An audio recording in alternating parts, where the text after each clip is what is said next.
अस्सलामुअलैकुम दोस्तों, हालिया दिनों में इंडिया चाइना तनाज़ा तो उरूज पर है, लेकिन इंडिया नेपाल के हालात भी बदतर हो चुके हैं। और इंडिया चाइना नेपाल का आपस में तहलक क्या है, और दुनिया इस वक्त आलमी पावर चाइना और इंडिया पर तो ज्यादा तवज्जो दे रही है और नेपाल की जानब कम तवज्जो है। हालांकि नेपाल भी इंडिया से वही चाह रहा है जो चाइना चाह रहा है। दोस्तों, नेपाल ने भी अपनी आर्मी को तैयार कर दिया है और चाइना की मदद मुकम्मल उसके साथ है। चाइना और पाकिस्तान ने नेपाल की मुकम्मल मदद करने का भी ऐलान किया है। जो लोग ये कहेंगे कि नेपाल तो पाकिस्तान से बहुत दूर है, पाकिस्तान कैसे उसकी मदद करेगा, तो दोस्तों श्रीलंका भी पाकिस्तान से दूर था और इंडिया के बिल्कुल सामने था। तो क्या पाक फौज ने श्रीलंका की मदद नहीं की? पाकिस्तान फौज ने तामल श्रीलंका में से खत्म कर दिए। अलगर्ज नेपाल इंडिया के कब्जे वाले जिन हलाकों पर अपना दावा कर रहा है, क्या वाकई वो हलाके उसके हैं या नहीं, या फिर वो कुछ और ही चाह रहा है? दोस्तों, मुसलमानों की हिंदुस्तान में हुकूमत के बाद नेपाल की आर्मी बहुत ताकतवर हो चुकी थी। इनकी फौज गोरखा आर्मी उस वक्त इतनी पावर में थी कि हर किसी को आंख दिखा रही थी। इस आर्मी ने चाइना में तिब्बत का हलाका कब्जा कर लिया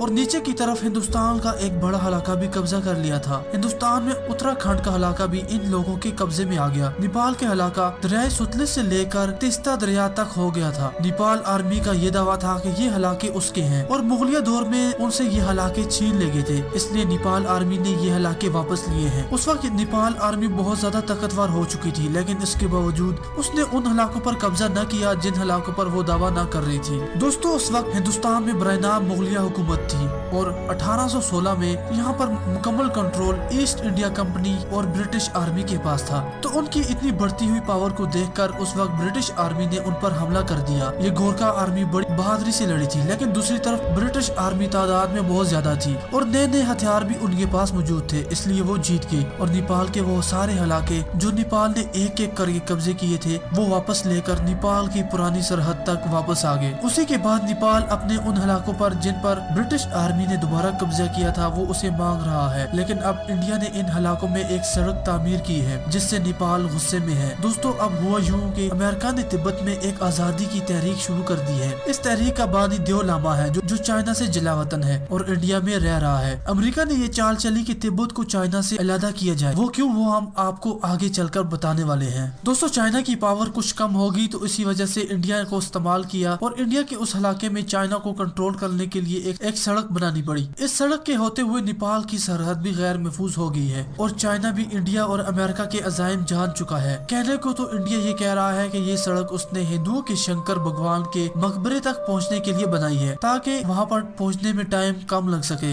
इस सड़क से अगर चाइना के साथ अगर फ्यूचर में जंग हो जाती है तो बॉर्डर पर असला पहुंचना आसान हो जाएगा, क्योंकि इससे पहले यहाँ टैंक और बड़ी गाड़ियां नहीं पहुंच सकती थी। इसलिए नेपाल ने भी एक्शन लेते हुए इस इलाके पर अपना दावा कर दिया। चाइना से तिब्बत को अलग करने के लिए अमेरिका की पार्लियामेंट ने एक बिल भी पास किया है जिसमें ट्रम्प को ये इख्तियार दिया गया कि वो तिब्बत को एक अलग मुल्क का दर्जा दे सकते हैं। अगर ऐसा होता है तो चाइना पर पूरी दुनिया से दबाव डाला जाएगा ताकि वो इस इलाके को छोड़ दे। अगर चाइना तिब्बत से अलग हो जाता है तो वो लद्दाख से भी अलग हो जाएगा, क्योंकि यहीं से ये सड़क चाइना को लद्दाख से मिलाती है। अब आप जान चुके होंगे कि नेपाल इन इलाकों पर अपना हक क्यों जता रहा है। दोस्तों, अब जरा आप चाइना के नक्शे को देखिए तो आपको अंदाजा होगा कि तिब्बत उस इलाके के बहुत ज्यादा करीब है जो इंडिया का बहुत ज्यादा कमजोर इलाका है और ये एक ऐसा इलाका है जहाँ से इंडिया इंतहाई कमजोर है और दो हिस्सों में टूट सकता है। दोस्तों, इंडिया के नक्शे को देखिए, ये इंडिया की दाएं जानब जो रियासतें हैं इनका रास्ता इस तिब्बत से बहुत करीब से होकर गुजरता है। एक तरफ नेपाल है और दूसरी तरफ भूटान, जबकि चाइना ने नेपाल पर मुकम्मल कंट्रोल हासिल कर लिया है। चाइना ने नेपाल को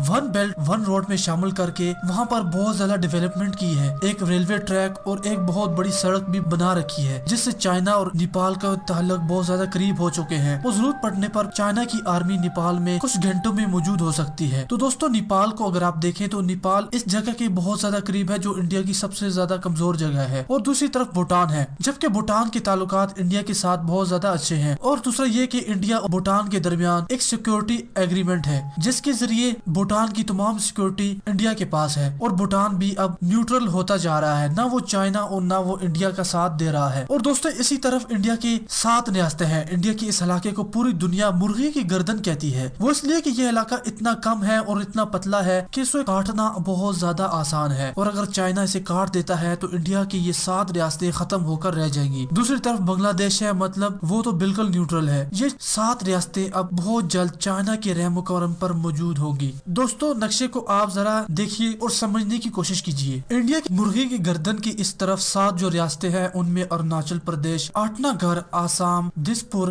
मणिपुर, मिजोरम, त्रिपुरा और नागालैंड मौजूद हैं। और दोस्तों जो गर्दन, जिस इलाके को मुर्गी की गर्दन कहा जाता है, आप उस इलाके को देखिए, ये कितना कमजोर इलाका है। इसे सिलीगुड़ी कॉरिडोर कहा जाता है। और चाइना ऊपर की तरफ तिब्बत की तरफ है और एक तरफ भूटान और दूसरी तरफ नेपाल है। नेपाल तो अब मुकम्मल चाइना के साथ है। दोस्तों आप इस नक्शे को देखिए और देखिए कि ये इंडिया की कितनी कमजोर जगह है और 7 की 7 रियासतें अब चाइना की रहम करम पर हो सकती हैं। भूटान का एक इलाका है डोकलाम, जो 2017 में इंडिया के साथ चाइना की झड़प हुई थी, वो इसी इलाके में हुई थी। चाइना का दावा है कि ये डोकलाम उसका एरिया है, जबकि भूटान ये दावा करता है कि वो एरिया इसका है। लेकिन दोस्तों अब नई डेवलपमेंट ये हुई है कि भूटान ने चाइना से 2 इलाके ले लिए हैं और उसके बदले ये डोकलाम का इलाका वो इसे देने जा रहा है। अगर चाइना इस डोकलाम के इलाके पर आ गया तो उस मुर्गी की गर्दन को काटना चाइना के लिए बहुत ज्यादा आसान हो जाएगा और कोई भी प्रोफेशनल आर्मी इसे एक दिन में फतह कर सकती है। और दोस्तों इसी तरह मुर्गी की 2 गर्दनें पाकिस्तान के पास भी हैं और वो एक पठानकोट में आती है, जहां से कश्मीर की लाइन गुजरती है। पाकिस्तान ने ऑपरेशन जबलाटर और ऑपरेशन ग्रैंड इस्लाम में इस गर्दन पर पांव रख दिया था, जिसकी वजह से 1965 की जंग शुरू हुई थी। और दूसरी कारगिल है। अगर कारगिल पर पाकिस्तान पहुंच जाता है और पाकिस्तान को ऐसी डेप्थ मिल जाएगी कि पाकिस्तान इस शाहराह को वहां से भी काट सकता है, यानी पाकिस्तान के पास भी ये मौका है। अगर चाइना वहां पर ये काम कर सकता है तो पाकिस्तान यहाँ पर भी ये काम कर सकता है। अगर दोनों मुल्क एक साथ ये काम कर दे तो एक तरफ लद्दाख और कश्मीर इंडिया से आजाद हो जाएगा और दूसरी तरफ ये 7 रियासतें भी इंडिया से आजाद हो जाएंगी। और दोस्तों इन 7 रियासतों में नागालैंड में तो पहले से ही आजादी की तरीके चल रही है। दोस्तों इस एनालिसिस के बारे में आपका क्या ख्याल है? आप हमें अपनी कीमती कमेंट्स देने के साथ साथ इस वीडियो को लाइक करें, अपने दोस्तों के साथ शेयर करके इस मालूमात को फैलाएं। हमारा पाकिस्तान फैमिली का जरूर हिस्सा बनिएगा। हमें इजाजत दीजिए। खुदा हाफिज।